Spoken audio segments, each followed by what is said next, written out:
Coming to you from the historic Hart Building in Marysville, California, in Studio 93, In the Tank with Fish, with your host, Bob Fischetti.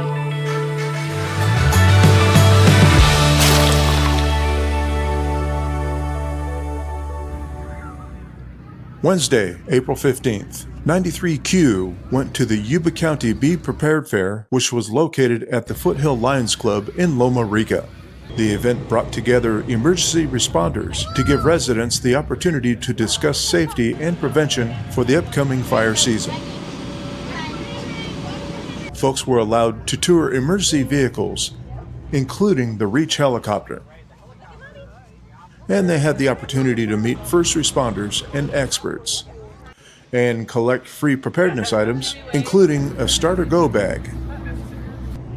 Our primary role, again, it's patrol. So, as a patrol officer, and you're going to do something else, so you don't get to take off patrol to go do that. So it's extra for you guys. You have to go train extra. Yeah. Ah, got it. Okay. So sometimes they try and work it in where it's like on days we're not working, but sometimes it's inevitable that we do kind of have an overlap.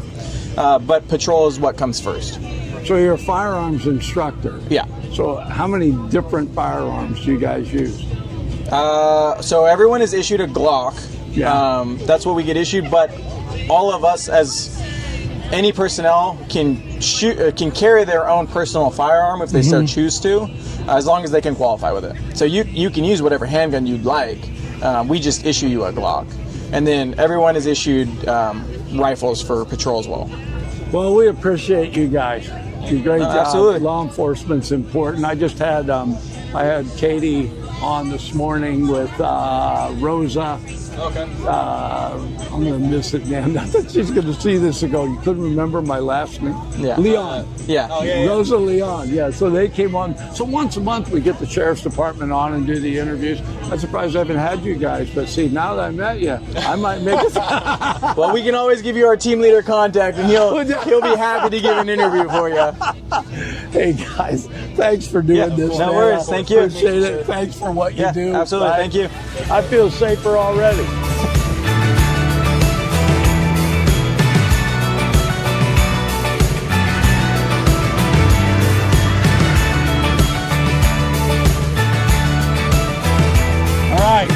I'm excited because the first thing Kurt asked me is, would you fly one of these? Yeah. Right?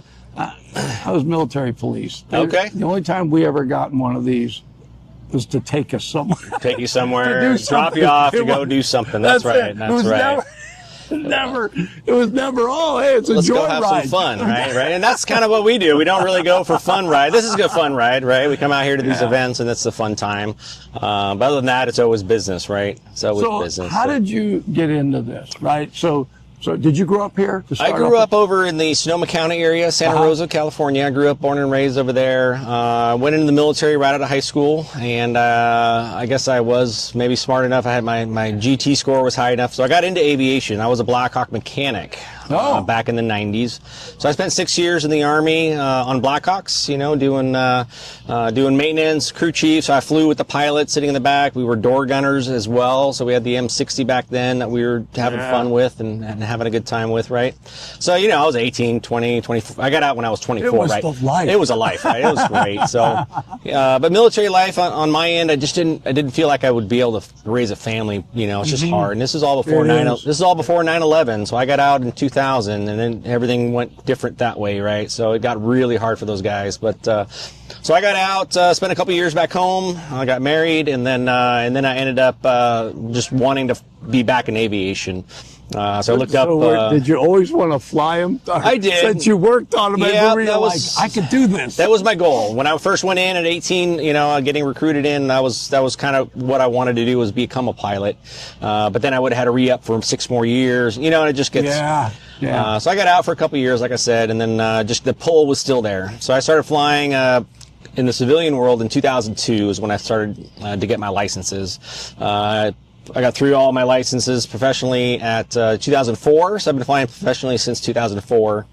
And then I've been flying EMS just over 16 years, and I've been with Reach now for 14, and here in Marysville for almost 13 years. But flying the ambulance is special license, right? Because this is different. The stuff you got to do with this. No, So I'm strictly. I like to say when I go to the hospital and a doctor comes to me, I say I'm the bus driver. That's all I do. Yeah. I drive the bus, right? So I'm the pilot. So we have a flight nurse and we have a flight paramedic. Typically, we always have to have a nurse for the medical, the medicines that we have. We always have to have a nurse, but sometimes we can fly with two nurses, but a lot of times we do one nurse, one medic, because they just have different scopes of practice. They know different things. So when we come out to a car accident, the medics have been doing that for their whole career, right? They're doing those, the hospital staff, the nurses are usually waiting for people to come in, or they're in the ICU and things like that. But they, so we have that correlation between the two of them works really well.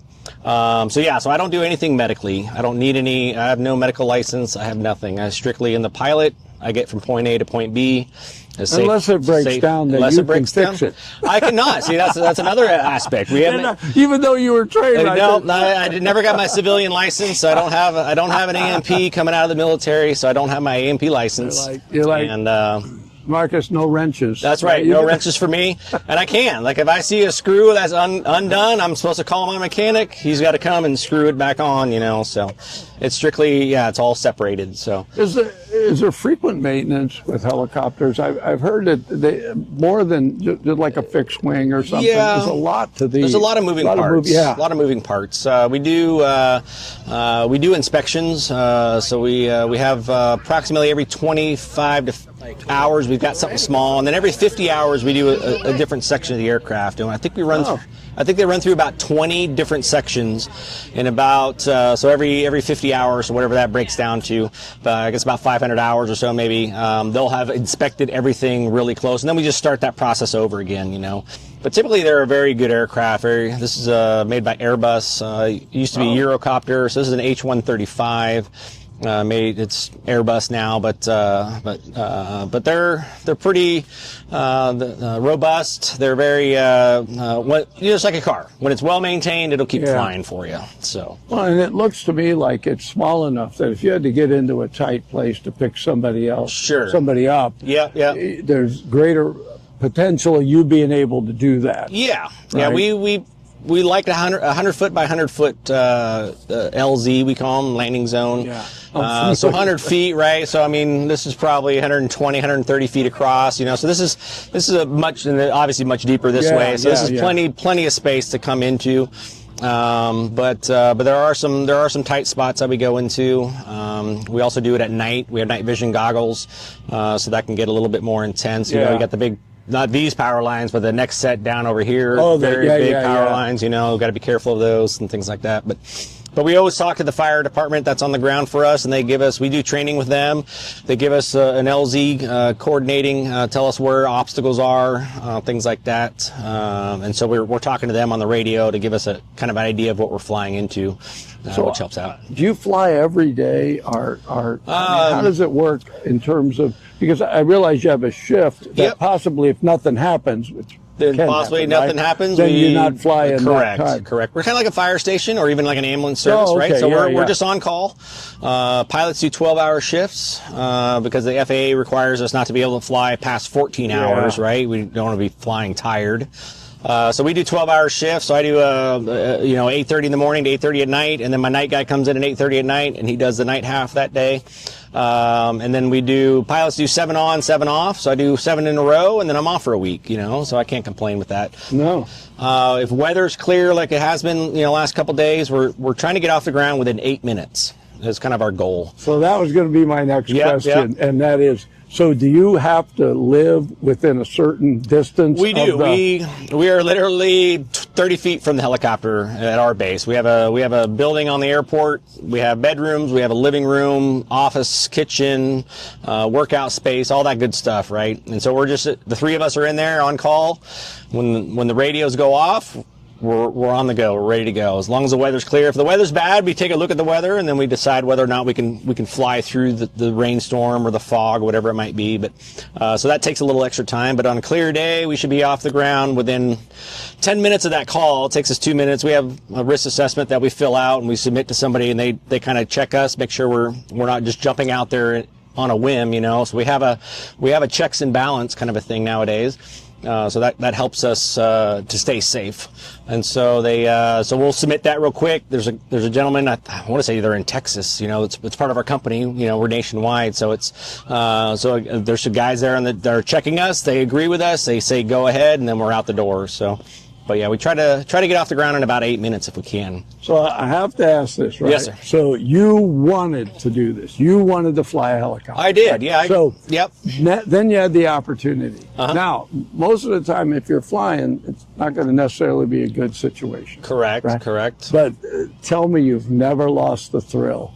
No, I still have the thrill, yes. Like I said, I've been flying professionally now for 22 years. Yeah. My entire adult life from 18 on, so since 94, I've been in and around aviation for pretty much the whole time. And I still pull up to work, and man, I look at that helicopter every day, and I've been flying this particular one for almost 11 years now.